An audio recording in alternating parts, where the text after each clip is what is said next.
Paul, one of the writers of the New Testament, said something very simple about faith. He said, hey, if you want to have faith, if you want to trust, you have to verbalize it. And in the book of Romans, chapter 10, verse 9, he says this: if you declare with your mouth that Jesus is Lord, and you believe in your heart that God raised him from the dead, you will be saved. You will be saved. And this hope, this faith that we have, that things will work out when we put our hope and our trust and our belief in Jesus. Now, James will take this verse and he'll challenge us a little bit more. Just like Paul would. He says, hey, you can say it with your mouth and say that you're a believer. You can say that you have faith. You can say that you have trust, and you can say that Jesus is Lord. But don't just say it. Don't just stop there. Do something more with it. Show it. Show it. Because if not, you're going to be like a 2-year-old that never turns into a 3-year-old.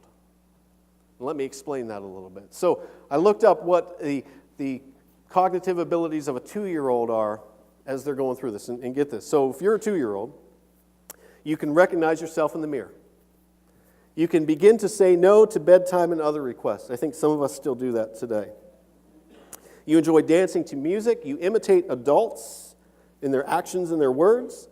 You understand words and commands, and you can respond to them, and you begin to match similar objects. So that's what a 2-year-old is, and every parent would want their 2-year-old to mature from saying no all the time, from doing these simple things into more advanced things so that they could take care of themselves, so they can use the restroom on their own, all these things. A parent wants their child to mature from 2 to 3 to 4, etc.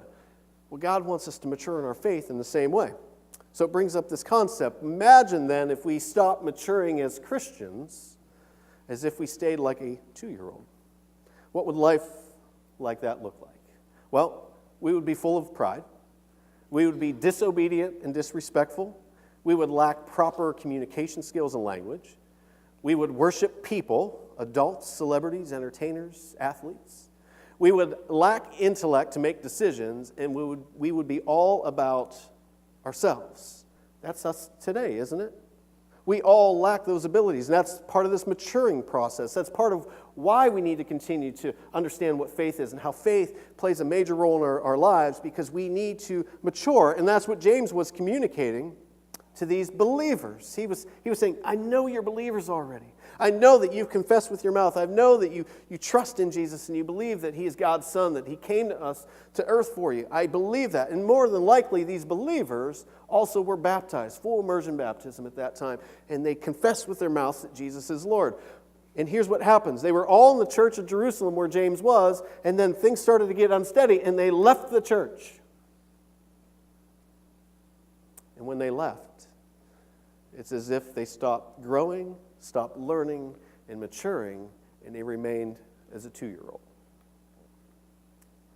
And that's why he's writing this book. That's this whole point. He's saying, hey, faith is more than just learning.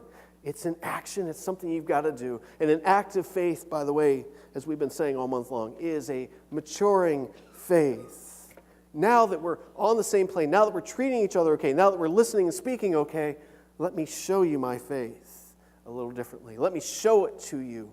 And that's what James is challenging us with. So grab a Bible around you, and we want to get back into the text of James chapter 2. And in chapter 2, verse 14, James says this: "What good is it, my brothers, if a man claims to have faith, but has no deeds? Can such faith save him? Suppose a brother or sister is without clothes and daily food. And if one of you says to him, 'Go, I wish you well, keep warm and well fed,' but does nothing about his physical needs, what good is it?" Now, in the same way, faith by itself, if not accompanied by action, is dead. And I want to stop right there, because James is really introducing this first point. He's saying, friends, I hear you say it, but do you show it? Do you show your faith? Do you get it out there? So James knows his audience. He's saying, hey, to the believers, to those out there, hey, I trust you. I believe in you, that you say that you're believers, that you say you have faith. That's good. Keep saying it. But you're missing a huge part of it. You're not showing it. You're not communicating it out. You're not letting others see it. And this comes back to an age-old debate of this idea that you don't need to have faith. You can just do good things. You can just do good deeds for people. You can treat them well, you can care for them, you can do all these things, and you don't need faith. And that's not what James is saying, because James says you have to have faith first, and because you have faith, because of what faith does to you and how it changes you and how it impacts you, you would want to do things, you would want to show people the same thing that's happened to you. You would want to share it. You would want to get it out to all people. Because the only way is based on what Jesus communicated in John 14:6. He says, I am the way, the truth, the life, and nobody gets to the Father. Nobody gets to heaven except through me. And James is saying this to the folks. He's saying, hey, you're believers, so you have the option. You have the connection. You've been forgiven. You're able to get to heaven. But look at all the other people around you. As you're traveling through these communities, as you're spreading out, there's all these people that don't know who Jesus is. And the only way that they get to know is if you share it with them, if you express it to them, and you're not doing it. You're keeping it to yourselves. Look back in verse 15 with me. And he uses this example to show them how this works. He says, suppose a brother or sister is without clothes and daily food. And if one of you says to him, go, I wish you well, keep warm and well fed, but does nothing about his physical needs, what good is it? James points back to this idea. You say you have faith, but I'm not seeing you do it. And friends, this still happens today. On Friday night, I was at a football game with Wilmington and Slippery Rock. After the game, it was just Emma and I in the car. We're leaving the parking lot. There's this huge, long line, and we were cold. I don't know if any of you like to go to football games, but you sit on these metal benches, and it freezes everything, every part of you. So we were cold. We're shivering. I got the heater blaring, the windows up, and there's this line of 20 cars waiting to get out to turn onto the main road. And all of a sudden, I see this kid. He's maybe about 10 years old, about 4 cars in front of me, walking against traffic without a coat on, short-sleeve shirt. It's a cold night. And I couldn't tell what was up with this kid. And all of a sudden, I saw one of the driver doors open and pop out. And I'm like, what is this? So I wound down the window, and I hear the guy say, son, what's going on? And he says, I can't find my mom. Now, friends, where this was at was the farthest, remotest place from any parent. Like, this is just a line of cars out a driveway. There's no people around. It's not an area you walk in that you lose your parents easily. And so, being the Christian that this guy is, he said, oh, okay. He gets back in his car and he leaves. No, he doesn't. That's what James is saying, though, that we were doing.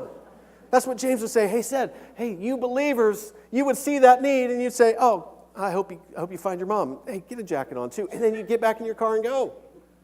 Thankfully, this guy does get back in his car, and what he does is he drives immediately over the curb and just parks in this illegal area, jumps out, gives a coat to this kid, and I see him pull out his phone. And he's calling the police, he's calling the kid's mom. He's showing his action. I don't know if he was a Christian or not. I don't know if he was a believer or not, but he did the right thing. That's what James is saying, is we also need to do the right thing in all situations, but as believers, we need to do the right thing, not because we have to, it's just out of what we do, because of what Jesus did for each of you. Because of what Jesus did for you, because he died on this cross.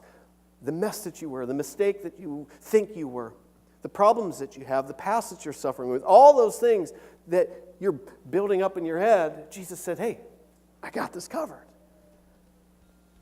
And he saves you from it because you believe in it, because you have faith in it. And why wouldn't you want to show that to somebody else based on what it's done